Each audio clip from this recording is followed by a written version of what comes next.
Bonjour chers amis internautes, que le Seigneur vous bénisse abondamment.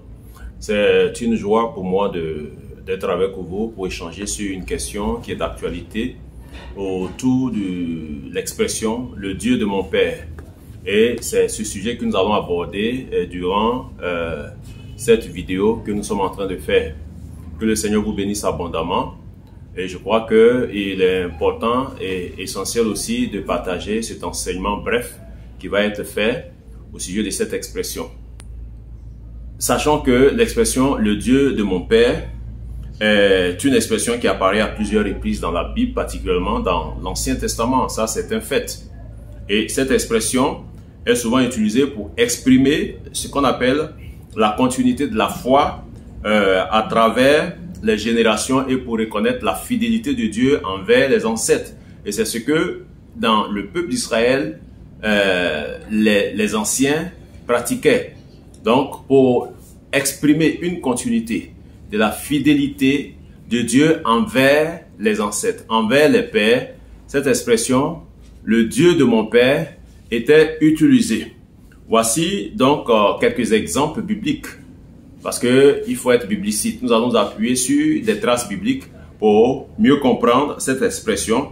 Est-ce qu'elle est d'actualité? Est-ce que nous devons l'utiliser à tout bout de champ, n'importe comment?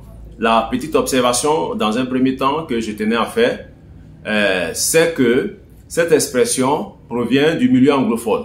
Ça, c'est sans contredire. C'est du milieu anglophone que cette expression est sortie dans l'Église, de sorte que de plus en plus, des pasteurs, sans toutefois chercher à comprendre ou à faire une étude systématique de l'application de cette expression, l'emploient de façon tout azimut, et souvent cela conduit plusieurs à être sous une sorte de domination. Souvent leur arrache même leur rapport, leur relation, leur intimité avec le Seigneur, de sorte que sans passer par le Dieu de mon Père, ils ont l'impression qu'ils ne sont pas exaucés ou ils ne sont pas écoutés du Seigneur. Voici pourquoi nous tenions à faire cette clarification. Alors, de façon biblique, déjà, dans le livre de la Genèse, au chapitre 31, le verset 8, Jacob dit à ses épouses, Rachel et Léa, voici ce qu'il dit. « Je vois au visage de votre père qu'il n'est plus disposé envers moi comme auparavant, mais le Dieu de mon père a été avec moi. » Voici la mention, une des mentions, je dirais même la toute première mention de cette expression, le Dieu de mon père. Ici, c'est Jacob qui est en train de parler. Et quand Jacob parle, il parle du Dieu de son père. Donc, son père étant Isaac, on peut même remonter jusqu'à Abraham. Donc, Jacob mentionne ici le Dieu de son père. Ce n'était pas un père de façon spirituelle. Dans la Genèse, le chapitre 32, au verset 9, Jacob prie en disant ceci. Dieu de mon père Abraham, Dieu de mon père Isaac, éternel.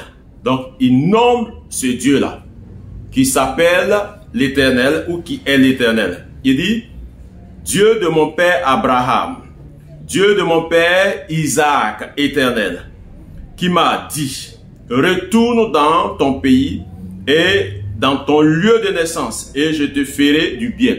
Donc, le Dieu éternel qui est le Dieu d'Abraham, le Dieu d'Isaac, s'est révélé à lui en lui disant, retourne dans ton pays, dans ton lieu de naissance et je te ferai du bien. Il mentionne ici également, c'est toujours le même Jacob qui parle en Genèse, le chapitre 32, le verset 9. En Genèse, le chapitre 46, le verset 1. Jacob se rend à Beersheba et offre des sacrifices au Dieu de son père. Donc, il va offrir des sacrifices au Dieu de son père. C'est toujours le même Jacob. En Exode, le chapitre 3, le verset 6, il est dit, lors de l'apparition du buisson ardent, Dieu dit à Moïse, « Je suis le Dieu de ton père. » Ça, c'est Dieu maintenant qui va utiliser l'expression « le Dieu de ton père ». Dieu va dire ceci à Moïse. Je suis le Dieu de ton père, le Dieu d'Abraham, le Dieu d'Isaac et le Dieu de Jacob. Moïse se cache alors son visage, car il a peur de regarder Dieu. Alors, vous voyez ici, c'est Moïse qui utilise, pardon, ce n'est pas Moïse, mais Dieu qui va utiliser cette expression pour interpeller Moïse, pour dire que moi qui te parle en ce moment, je suis le Dieu de ton père. Et le Dieu de ce père-là, il est question de quel père? Il est question d'Abraham, il est question d'Isaac, il est question de Jacob. Parce que Moïse, en tant que descendant de la tribu de Lévi, Lévi descend de Jacob. Et Jacob descend d'Isaac, Isaac descend d'Abraham. Donc c'est une question de descendance. Ça c'est une des observations que nous allons faire un peu plus tard. Alors, quelle est donc la signification de cette expression? À l'issue de toutes ces lectures que nous venons de faire, cette expression a une signification de continuité de la foi.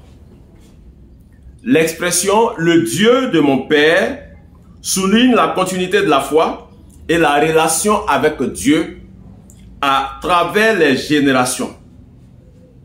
Voilà. Donc, elle va montrer que les patriarches, la foi des patriarches plutôt, est héritée et respectée par leurs descendants. Donc, il est question des patriarches. Donc, quand on parle de Dieu de Père ou le Dieu de mon Père, il y a idée de patriarche. Donc, une idée patriarcale. Une idée patriarcale. Nous allons revenir là-dessus. La signification de l'expression « le Dieu de mon Père » met en évidence, en deuxième point, la fidélité de Dieu envers ses promesses et ses alliances avec les patriarches. Donc, lorsque on utilise l'expression « le Dieu de mon Père », c'est pour mettre en évidence cette fidélité de Dieu et de son alliance avec les patriarches. Donc, lorsque on invoque le Dieu de mon Père, le personnage biblique va rappeler la fidélité de Dieu. Il va rappeler la fidélité de Dieu envers son ancêtre ou ses ancêtres. Et puis, il va espérer bénéficier de cette même fidélité. C'est-à-dire de la même façon dont Dieu, tu as été fidèle à mon Père. Donc, à mon ascendance, à mon patriarche, je crois que tu le seras pour moi également. Autre signification, c'est que cette expression montre la foi et la relation avec Dieu qui sont des héritages précieux qui sont transmis de génération en génération. Donc, l'expression « le Dieu de mon Père » montre que la foi et la relation avec Dieu sont des héritages très précieux qui sont transmis de génération en génération. Voilà. Donc, les descendants vont honorer et reconnaître la relation spéciale qui existait entre leurs ancêtres et ce Dieu-là. Autre signification, c'est une question d'identité et d'appartenance. En se référant à le Dieu de mon Père, les croyants de l'époque affirment leur identité et leur appartenance au peuple de Dieu. Ils affirment leur appartenance au peuple de Dieu. Et cela va renforcer leur connexion avec l'histoire de ce Dieu-là, ou l'histoire de ses ancêtres, et les promesses de Dieu pour le peuple tout entier.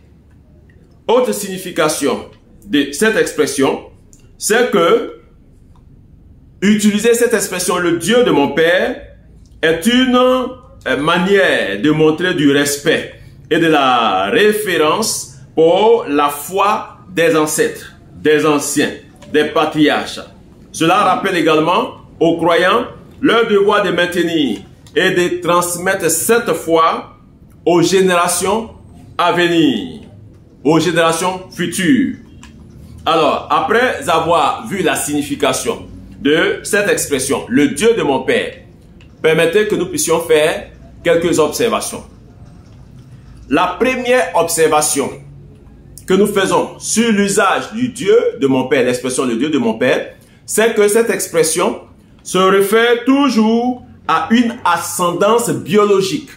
Je dis bien, cette expression se réfère toujours à une ascendance biologique, non une ascendance spirituelle. Qu'est-ce que cela signifie? Cela signifie que lorsque je suis par exemple dans un peuple, dans une famille, que j'utilise l'expression le Dieu de mon père, ça veut dire que mon père qui m'a conçu biologiquement, mon père qui m'a mis au monde, a été quelqu'un de foi, a été une personne ou un personnage dans l'histoire de ma famille ou de mon peuple, une personne qui a fait usage de la foi dans ses rapports avec Dieu. Voici pourquoi, pour pérenniser cette foi et pour rappeler cette fidélité de Dieu, j'utilise l'expression le Dieu de mon père. Mais lorsque il n'a pas été question d'une parenté biologique, l'expression n'a pas sa valeur et n'a pas sa place dans le contexte biblique de façon systématique. Ça, c'est la première observation. La deuxième observation, c'est que cette ascendance biologique ne doit plus être en vie. Ça, c'est formidable. Ça veut dire que quand je fais usage de l'expression le Dieu de mon père, ce père-là, en réalité, est une ascendance biologique, mais qui n'est plus en vie. Ou, s'il doit être en vie, il doit être dans la lignée des patriarches. Or, la notion de patriarche est également galvaudée par plusieurs pasteurs. De sorte que quelqu'un qui est dans la même génération, dans le même temps que moi, souvent, j'ai le même âge que lui, je l'appelle patriarche. Or, le patriarche a une notion de quelqu'un qui a vécu et qui a une ancienneté, souvent qui est au soir de sa vie pendant que je suis en train de me développer, je suis en train de connaître la vie. Ça veut dire quoi? Lorsque quelqu'un, par exemple à 70 ans, 80 ans, de nos jours, et que moi, j'ai 30 ans, 40 ans, ce dernier peut être considéré comme mon patriarche, de façon biologique bien sûr. Mais aujourd'hui, nous constatons que certains pasteurs, surtout les jeunes serviteurs de Dieu, appellent leurs collègues, peut-être qu'il y a une ancienneté de 5 ans ou 10 ans, dans le ministère patriarche. Ça, c'est incongru et ce n'est pas correct. Ça, c'est galvauder la notion de patriarche. Ce n'est pas correct du tout. Voici pourquoi nous disons que si nous devons utiliser l'expression « le Dieu de mon père », cette expression doit correspondre à une ascendance patriarcale, soit qui est vivante ou qui n'est plus sur la terre. Mais généralement, l'expression « le Dieu de mon père » dans les églises anglophones et qui arrive aujourd'hui à grands pas dans les milieux francophones, cette expression est utilisée pour désigner des pasteurs dans les églises desquelles nous sommes. C'est-à-dire que j'ai mon leader qui est un pasteur et quand je dois prier, je ne suis pas en mesure de m'adresser directement au Dieu de mon salut, mais il faut que je sois sous couvert en soumettant ma requête ou en faisant mon action de grâce sous l'auspice du Dieu de mon père qui est par exemple Papa Rigobert, Papa Conan, le pasteur de mon église. Ça, cet usage n'est pas correct et ne respecte pas la systématique biblique. Ce n'est pas correct. Voici pourquoi nous sommes en train de faire cet enseignement bref pour clarifier ce sujet. Alors, qu'est-ce qu'il en est en réalité dans le Nouveau Testament ou dans la Nouvelle Alliance? Dans la Nouvelle Alliance, il se trouve que chaque croyant a une relation personnelle avec Dieu. Je dis bien chaque croyant. Celui qui croit en Jésus a une relation personnelle avec Dieu. Voici pourquoi nous disons que la Nouvelle Alliance met l'accent sur une relation personnelle et directe avec Dieu par la foi en Jésus-Christ. De sorte que l'usage du Dieu de mon Père ne doit plus avoir sa place aujourd'hui et on ne doit même pas imposer cela. On ne doit même pas amener les croyants à l'utiliser. Il faut que les pasteurs arrêtent d'enseigner ces genres d'usage pour rendre à la limite certains croyants des esclaves ou des personnes sous tutelle. Parce que nous avons une médiation par le Christ lui-même. Selon Jean, le chapitre 14, du verset 13 au verset 14.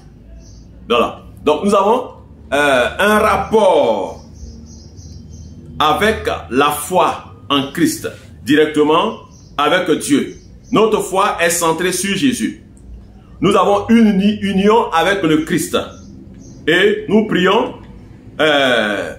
non au nom du Dieu d'un apôtre. Ce n'est pas biblique. Ou au nom du Dieu d'un dévancier. Parce que la prière se fait toujours au nom de Jésus. Seigneur Dieu, je te prie au nom de Jésus. Pas au nom du Dieu de tel ou d'un tel. Parce que c'était une application qui était en usage dans l'ancienne alliance, mais surtout dans une communauté, de façon populaire, quand on considère le cas d'Israël, de génération en génération, en se rappelant, se souvenant de l'ascendance directe. Mais cette ascendance qui n'est pas en vie dans le temps où nous sommes en train de prier, parce que en disant le Dieu de mon Père, nous sommes en train de pérenniser la foi. Nous faisons appel à la foi et nous rappelons la fidélité que cet ascendant, c'est-à-dire ce patriarche qui a vécu, quelqu'un qui était dans notre famille biologique, a manifesté comme foi et qu'il a légué comme exemple à suivre. C'est de façon biologique. Il n'y a rien de spirituel. Je vous le dis, il n'y a rien de spirituel. Voici pourquoi vous avez constaté que dans la Nouvelle Alliance, dans le Nouveau Testament, aucun disciple n'a prié au nom du Dieu d'un apôtre. Sinon, cela devait être. Voici pourquoi nous ne prions pas au nom du Dieu de l'apôtre Paul, ni de l'apôtre Pierre, ni de l'apôtre Jacques, ni de Jean. Nous prions au nom de Jésus de façon directe. Donc, il est important que les croyants sachent cela pour être affranchis de certains jours, de certains fardeaux qu'on met sur eux. Il faut être relax, il faut être libre de parler, de t'adresser directement au Seigneur, parce que le voile a été déchiré, de sorte que chaque croyant peut entrer dans le lieu très saint pour faire ses offices de sacrificature, pour offrir ses prières, pour parler à Dieu. Il est hors de question qu'on enseigne dans une église de Jésus-Christ aux chrétiens qu'ils n'ont pas le droit de parler directement à Dieu. Ça, c'est des enseignements qui ont pilulé un moment. Voilà, il y a des pasteurs qui ont prêché, qui ont enseigné ça. Savez-vous qui Dieu est? Vous devez passer d'abord par votre prophète avant de vous adresser à Dieu. Ça, c'est caduc. Ce n'est pas biblique et c'est malsain, c'est manipulateur. Il faut qu'on arrête ce type d'enseignement pour que la foi soit pratiquée de façon libre, de façon authentique et de façon honnête. Parce que Dieu exauce celui qui prie au nom de Jésus. Voici ce que nous avons voulu dire pour éclairer la lanterne de plusieurs. Nous sommes convaincus que cela ne sera pas du goût de tout le monde, de l'appréciation bonne de tout le monde, parce que certains vont se sentir offusqués puisqu'ils continuent de véhiculer ce type d'enseignement. Mais dans tous les cas, nous sommes les dénonciateurs des pratiques qui sont anti-bibliques. Voici pourquoi nous présentons cet enseignement. C'est un enseignement condensé que nous faisons de façon rapide pour le bonheur de tous. Que le Seigneur vous bénisse et à la prochaine. Ne manquez pas de vous abonner à cette chaîne, surtout en cliquant sur la cloche de notification pour ne rien rater de nos enseignements sur cette chaîne de télévision Dr Noubou YouTube. Que Dieu vous bénisse.